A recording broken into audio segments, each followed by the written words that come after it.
മുഖ്യമന്ത്രി പിണറായി വിജയന്റെ ഔദ്യോഗിക വസതിയായ ക്ലിഫ് ഹൗസിൽ കാലിത്തൊഴുത്ത് നിർമ്മിക്കാൻ പൊതുമരാമത്ത് വകുപ്പ് പണം അനുവദിച്ചതിന്റെ കണക്കുകൾ പുറത്ത്. ക്ലിഫ് ഹൗസിൽ കാലിത്തൊഴുത്ത് നിർമ്മിച്ചിട്ടില്ലെന്ന മുഖ്യമന്ത്രിയുടെ നിലപാടിനെ ഖണ്ഡിക്കുന്നതാണ് നിയമസഭാ രേഖയിലെ പരാമർശങ്ങൾ. കാലിത്തൊഴുത്തിന് 40 ലക്ഷം എന്ന് പറയുന്നത് പോലെ അസംബന്ധമായ ഒരു പ്രചാരണവും ഈ ഭൂലോകത്ത് ഉണ്ടാകുമെന്ന് തോന്നുന്നില്ല. എന്തെല്ലാം പ്രചാരണമാണ് നമ്മുടെ നാട്ടിൽ നടക്കുന്നത് എന്നായിരുന്നു മുഖ്യമന്ത്രിയുടെ വാർത്താ സമ്മേളനത്തിലെ പ്രതികരണം. ക്ലിഫ് ഹൗസിലെ തകർന്ന മതിൽ കെട്ടാനാണ് തുക അനുവദിച്ചതെന്നും മുഖ്യമന്ത്രി വ്യക്തമാക്കിയിരുന്നു. താനല്ല നിർമ്മാണത്തിന്റെ കണക്ക് തയ്യാറാക്കുന്നതെന്നും ബന്ധപ്പെട്ട ഉദ്യോഗസ്ഥരാണെന്നും വിശദീകരിക്കുകയും ചെയ്തു.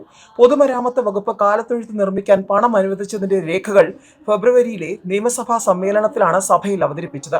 മരാമത്ത് വകുപ്പാണ് സർക്കാർ കെട്ടിടങ്ങളുടെ അറ്റകുറ്റപ്പണി നടത്തുന്നത്. ഈ സർക്കാർ അധികാരത്തിൽ വന്ന ശേഷം ക്ലിഫ് ഹൗസിൽ പൊതുമരാമത്ത് വകുപ്പിന്റെ നേതൃത്വത്തിൽ നടത്തിയത് 2 കോടിയോളം രൂപയുടെ നിർമ്മാണ പ്രവർത്തനങ്ങളാണെന്ന് വകുപ്പിന്റെ രേഖകളിൽ പറയുന്നു. ക്ലിഫ് ഹൗസിലെ ചുറ്റുമതിലിന്റെ ഒരു ഭാഗവും കാലിത്തൊഴുത്ത് നിർമ്മിക്കാൻ 35 ലക്ഷം രൂപ ചെലവഴിച്ചതായാണ് പൊതുമരാമത്ത് വകുപ്പിന്റെ രേഖ. 2022 ജൂണിലാണ് കാലിത്തൊഴുത്തും മതിലിന്റെ ഒരു ഭാഗവും നിർമ്മിക്കാൻ മരാമത്ത് വകുപ്പിന്റെ ഉത്തരവ് പുറത്തിറങ്ങിയത്. ക്ലിഫ് ഹൗസിലെ നീന്തൽക്കുളത്തിന്റെ പരിപാലനത്തിനായി 2 കോടിയോളം കൂടാതെ 39 ലക്ഷവും ചെലവഴിച്ചു. ഊരാളുങ്കൽ ലേബൽ കോൺട്രാക്ട് സൊസൈറ്റിക്കാണ് നീന്തൽക്കുളത്തിന്റെ പരിപാലന ചുമതല നൽകിയത്. മുൻ മുഖ്യമന്ത്രി കെ കരുണാകരന്റെ കാലത്താണ് കുളം നിർമ്മിച്ചത്.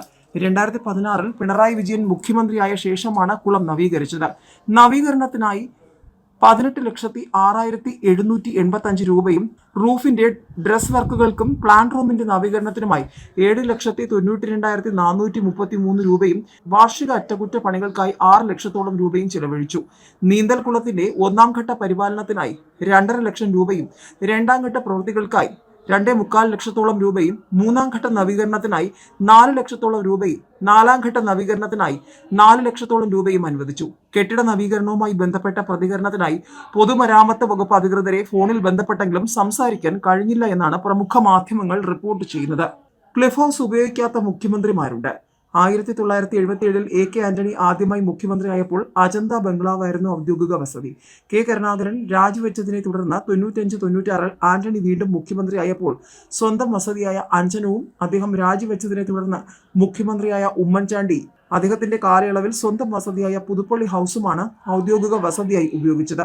ധനമന്ത്രിയായിരുന്ന വക്കം പുരുഷോത്തമനും ഔദ്യോഗിക വസതിയായി ക്ലിഫ് ഹൗസ് ഉപയോഗിച്ചിട്ടുണ്ട്.